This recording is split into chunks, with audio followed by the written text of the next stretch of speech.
Assalamualaikum warahmatullahi wabarakatuh. Sebelumnya, perkenalkan nama saya Kelvin Israditya. Di sini saya akan menyampaikan hasil tugas ya untuk memenuhi tugas mata kuliah perkembangan pemikiran dan peradaban Islam. Di sini saya mengangkut judul tentang arsitektur dan seni Islam. Dan tidak lupa pula dosen pengampu Ibu Dr. Zufriani MHI yang telah membimbing mengarah kami mahasiswa pasca sarjana pada hari ini.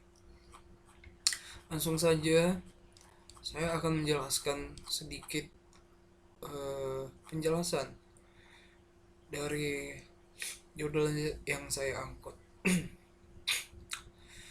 Kita berawal dari latar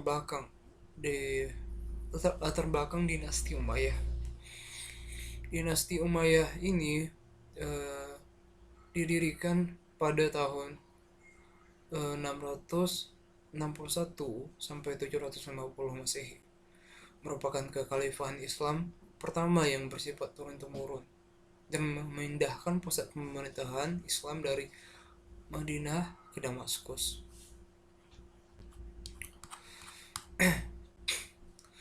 Nah, ditinjau dari pustaka dan Kering konteks sejarah dinasti Umayyah pada tahun 661 Masehi, ketika Muawiyah bin Abi Sufyan, gubernur Suriah dari klan Bani Umayyah, berhasil merebut kekhalifahan setelah memanfaatkan konflik pasca pembunuhan Khalifah Ali bin Abi Thalib. Muawiyah memindahkan ibu kota dari Kufah Damaskus, sebuah keputusan yang memiliki konsekuensi dalam bagi arsitektur dan seni Islam. Teori sinkretisme dalam arsitektur ini merupakan dalam konteks merujuk pada proses penyatuan dan penggabungan elemen-elemen dari berbagai tradisi, budaya, dan arsitektur menjadi salah satu gaya yang karya yang baru. Oleh Gabriel, salah satu pakar terkemuka sejarah seni Islam, berpendapat bahwa arsitektur Umayyah ini tidak sekedar meminjam dari Bizantium dan Persia, melainkan melakukan seleksi, adaptasi, dan transformasi aktif terhadap elemen-elemen untuk menciptakan bahasa visual Islam yang mandiri. Kemudian periode perkembangan arsitektur Umayyah. Perkembangan arsitektur Umayyah ini dapat dibagi menjadi ke dalam 3 fase utama. Yang pertama, fase pertama pada tahun 661 sampai 691 Masehi, merupakan periode awal dari di bawah naungan Muawiyah hingga Abdul al-Malik, yang ditandai oleh bangunan-bangunan sederhana dengan pengaruh Bizantium yang sangat kuat.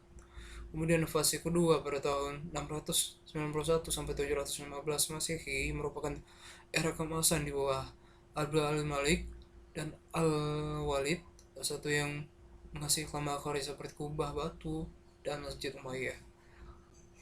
Kemudian fase ketiga pada tahun 715 sampai 750 Masehi merupakan era istana-istana gurun di bawah khalifah berikutnya, yang menampilkan kemewahan dekoratif yang lebih bebas dan eklektik. Selanjutnya kita menganalisis karakter arsitektur Umayyah. Mengangkut dari dari latar belakang Masjid Umayyah dibangun oleh Khalifah Al-Walid I antara tahun 705 sampai 715, merupakan salah satu masjid tertua yang terpenting dalam sejarah Islam. Lokasi pembangunan sesungguhnya simbolis ini dibangun di atas bekas gereja Santos Yohanes Pembaptis Kristiani yang sebelumnya merupakan kuil Jupiter Romawi dan sebelumnya lagi merupakan kuil Aram. Pilihan lokasi ini merupakan kebetulan, melainkan pernyataan teologis dan politis yang tegas tentang supremasi Islam.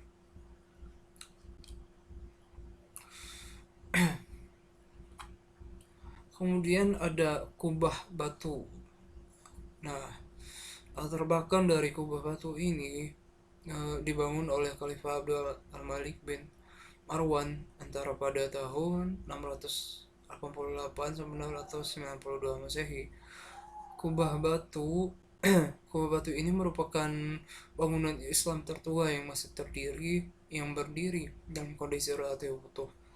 Bangunan ini didirikan di atas Bukit Bait yang suci di Yerusalem, tepat di atas batu ini yang diyakini sebagai tempat Nabi Muhammad SAW melakukan Isra Mi'raj. Kemudian ada istana-istana gurun. Nah, istana-istana gurun ini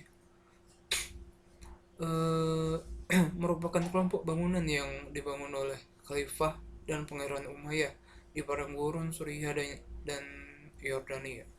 Berbeda dari masjid-masjid yang bersifat publik dan religius. Istana gurun ini merupakan bangunan private yang mencerminkan selera aristokratik dan kesenangan elitis pada penguasaan Umayyah. Yang pertama ada Qasr Amrah, dibangun sekitar 711 sampai 715 Masehi di Yordania, merupakan pemandian mewah yang dindingnya dipengaruhi dengan fresko-fresko yang mengejutkan dari perspektif Islam konvensional.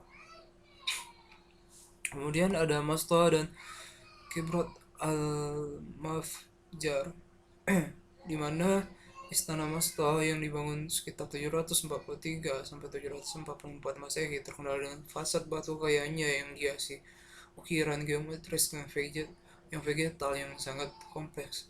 Ukiran ini memperlihatkan pengaruh Sasanid, Persia yang kuat dan motif-motifnya, sekaligus menunjukkan kemampuan pengrajin lokal mengintegrasikan berbagai tradisi dekoratif. Yang terakhir, Kibra al-Mafjar, dekat Jericho, dibangun sekitar 724 sampai 743 Masehi, merupakan kompleks istana pemandian yang paling ambisius secara dekoratif. Lantai mosaik dengan gambar pohon apel di atas padang rumput dengan singa dan rusa berlindung di bawahnya, merupakan salah satu mosaik yang paling menunjukkan dari periode Umayyah. Nah, elemen-elemen Romawi, Sasanid, dan Arab menyatu dalam sebuah karya unik dan belum pernah ada sebelumnya. Kita lanjut ke pembentukan identitas visual Islam dari sinkretisme menuju identitas yang mandiri. Jika ditinjau secara keseluruhan, arsitektur Bani Umayyah merupakan proses pembentukan identitas visual Islam yang berlangsung secara dinamis dan sengaja. Kemudian ada strategis Islamis, arsitektur, penggunaan kaligrafi Al-Quran, eliminasi ikonografi, dan pengenalan elemen liturgis baru. Baik, itu saja yang bisa saya jelaskan secara singkat. Dapat diambil dari kesimpulan yang saya bahas, arsitektur Umayyah ini merupakan fenomena peradaban yang kaya, kompleks, dan penuh makna. Analisis terhadap 3 monumen utamanya, yakni Masjid Umayyah di Damaskus, Kubah Batu di Yerusalem, dan istana-istana gurun, menunjukkan bahwa para pembangun Umayyah merupakan agen peradaban yang cerdas visioner. Nah, hasilnya merupakan warisan arsitektur yang luar biasa yang tidak hanya indah secara estetika, tetapi juga syarat makna historis, teologis, dan kultural. Inovasi-inovasi ini yang dirintis oleh para arsitek Umayyah, mulai dari pembangunan kaligrafi Al-Quran hingga tipologi masjid, akan terus hidup berkembang dalam tradisi arsitektur Islam hingga hari ini. Baik, itu saja yang bisa saya sampaikan kepada seluruh penonton yang menikmati penjelasan yang saya rangkum dari awal sampai akhir ini. Semoga penjelasan ini dapat memberikan hikmah, memberikan ilmu yang sangat bermanfaat bagi kita semua. Itu saja yang bisa saya jelaskan. Demikian saya tutup dengan wabillahi taufiq wal hidayah. Wassalamualaikum warahmatullahi wabarakatuh.